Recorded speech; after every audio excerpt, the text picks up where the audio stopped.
और cockroach party के राष्ट्रीय अध्यक्ष को भी अपनी बात कहने का की पूरी स्वतंत्रता है, पूरी छूट है।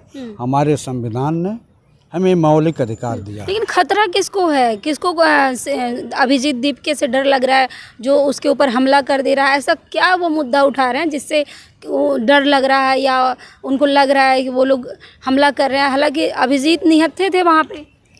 निश्चित रूप से जो किसी भी समाज को लीड करता है वो निहत्था ही रहता है जी। वो कोई हर हथियार लेकर के पब्लिक के बीच में या कहीं भी जो लीडिंग पावर में रहता है वो इस तरह की बात नहीं करता है और न कोई हथियार लेके जाता है।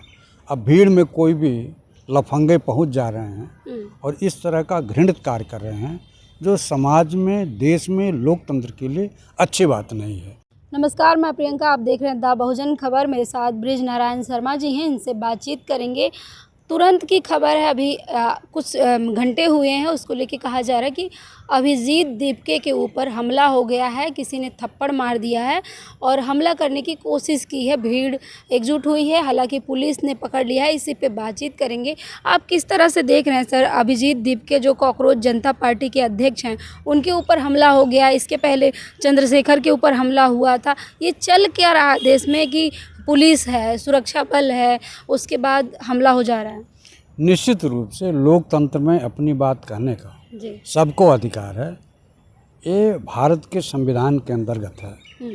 लेकिन किसी पर हमला होना निश्चित रूप से चिंता का विषय है। एक कुछ अराजक तत्व हैं जो कई लोगों के साथ इस तरह की घटनाएं कर चुके हैं। इस तरह की घटना की मैं पूरी ईमानदारी से निंदा करता हूं। ऐसी घटना नहीं होनी चाहिए, किसी के भी साथ हो। देखिए, दमन और आतंक, दहशत, ये सारी चीज़ें गलत हैं। हमें अपनी बात कहने का स्वतंत्रता है, आपको अपनी बात कहने की स्वतंत्रता है और कॉकरोच पार्टी के राष्ट्रीय अध्यक्ष को भी अपनी बात कहने का की पूरी स्वतंत्रता है, पूरी छूट है। हमारे संविधान ने हमें मौलिक अधिकार दिया। लेकिन खतरा किसको है? किसको अभिजीत दीपके से डर लग रहा है जो उसके ऊपर हमला कर दे रहा है? ऐसा क्या वो मुद्दा उठा रहे हैं जिससे वो डर लग रहा है या उनको लग रहा है कि वो लोग हमला कर रहे हैं? हालांकि अभिजीत निहत्थे थे वहाँ पे। निश्चित रूप से जो किसी भी समाज को लीड करता है वो निहत्था ही रहता है जी। वो कोई हर हथियार लेकर के पब्लिक के बीच में या कहीं भी जो लीडिंग पावर में रहता है वो इस तरह की बात नहीं करता है और न कोई हथियार लेके जाता है। अब भीड़ में कोई भी लफंगे पहुंच जा रहे हैं और इस तरह का घृणित कार्य कर रहे हैं जो समाज में, देश में, लोकतंत्र के लिए अच्छी बात नहीं है। इस देश में या लोकतंत्र को जीवित रखने के लिए, लोकतंत्र में अपनी बात कहने का हमें संविधान ने पूरा अधिकार दिया है। हमें संवैधानिक अधिकार है। उसी के तहत कॉकरोच पार्टी के राष्ट्रीय अध्यक्ष अपनी बात कह रहे हैं। अपनी बातों को नौजवानों के बीच में, लोगों के बीच में, बेरोजगारों के बीच में नई ऊर्जा के साथ जो बात कर रहे हैं उनको करने दीजिए। कुछ लोगों को नागवार होता होगा कि इनकी बातों से मेरा नुकसान होगा। इस तरह का घृणित कार्य कर रहे हैं। उनके इरादे नापाक हैं, इरादे उनके अच्छे नहीं हैं। लेकिन अभिजीत दीपके लगातार मांग कर रहे हैं। वो पंजाब में जाके धरना देते हैं, लखनऊ में जाके इको गार्डन में धरना देते हैं। आपने देखा दिल्ली के जंतर मंतर पे वो पहले दिन ही धरना दिए और उन्होंने सरकार को चेताया, लगातार धर्मेंद्र प्रधान का इस्तीफा मांग रहे हैं। तो इससे आपत्ति किसको हो सकती है? इससे सीधे सीधे भारतीय जनता पार्टी को आपत्ति हो सकती है, क्योंकि धर्मेंद्र प्रधान हिंदुस्तान के शिक्षा मंत्री हैं और शिक्षा मंत्री के रहते हुए नीट परीक्षा में आप जानते हैं कि पूरी की पूरी तरह अव्यवस्था हुई, कुव्यवस्था हुई। जो परीक्षाओं में धांधली हुई, उसमें कापियाँ बदली गई सीबीएसई के छात्रों के। तो उन सब चीज़ों को लेकर के कॉकरोच के राष्ट्रीय अध्यक्ष आंदोलन कर रहे हैं, प्रदर्शन कर रहे हैं। तो निश्चित रूप से कुछ लोगों के नागवार जरूर लगेगा।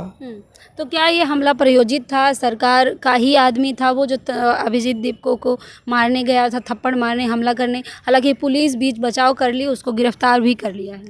निश्चित रूप अब तो उसके बयान पर मालूम होगा कि लेकिन ये तो नहीं बताएगा कि मैं किस पार्टी का मेंबर हूँ, लेकिन कहीं न कहीं भारतीय जनता पार्टी के लोगों का हाथ हो सकता है कि इस तरह का हमला करवाना एक लोकतंत्र के लिए, एक अच्छे लोकतांत्रिक प्रक्रिया के लिए एक खतरनाक है। ऐसी बातें मार पीट हत्या करना, बलवा करना, ये हमारे संविधान के विपरीत है।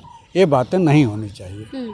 आपने देखा होगा कि ये पहली बार नहीं है। चंद्रशेखर आज़ाद रावण हों, उनके ऊपर भी हमला हुआ। वो तो चुने हुए सांसद हैं, उसके बावजूद उनके ऊपर गोलियां चली, हमला हुआ। और फिर अब अभिजीत दीपके हैं, दोनों ही युवा हैं, दोनों ही समाज के मुद्दे की बात करते हैं, समाज हित की बात करते हैं। निश्चित रूप से कुछ लोग हैं जो ऐसी बातों को बर्दाश्त नहीं कर पा रहे हैं सरकार के विरोध में, क्योंकि ये सरकार युवा विरोधी है, नौजवान विरोधी है, छात्र विरोधी है, मजदूर विरोधी है, किसान विरोधी है। और जो नौजवानों के हक और हुकूक की बात करेंगे उनके ऊपर इस तरह की बातें होती रही हैं और हो भी रही हैं। सरकार को चाहिए कि इन जैसे लोगों का जहाँ भी दौड़ा हो, जहाँ भी मीटिंग हो, इनकी सुरक्षा व्यवस्था बढ़ा देनी चाहिए, जिससे ऐसे आतताई लोगों का प्रभाव न पड़ सके, किसी के ऊपर इस तरह का जालिमाना हरकत न हो सके। उनकी सुरक्षा व्यवस्था करने की जिम्मेदारी जिस प्रदेश में जाते हैं उस प्रदेश की सरकार की होनी चाहिए। जी, बहुत धन्यवाद। अब देखिए, मेरे साथ बृज नारायण शर्मा जी हैं और इन्होंने खुलकर बताया कि लोकतंत्र की हत्या नहीं होनी चाहिए, चाहे कोई भी हो। अभिजीत दीपके देश का मुद्दा उठा रहे हैं। युवा जो हैं, जिनका पेपर लीक हो गया है, उसको लेके लगातार सड़कों पे हैं। और अभिजीत दीपके ने ऐलान कर दिया है कि वो वापसी तब तक नहीं करेंगे जब तक धर्मेंद्र प्रधान का इस्तीफ़ा नहीं हो जाता है। आपको क्या लगता है? कमेंट बॉक्स में हमें अपनी प्रतिक्रिया ज़रूर दीजिएगा। धन्यवाद।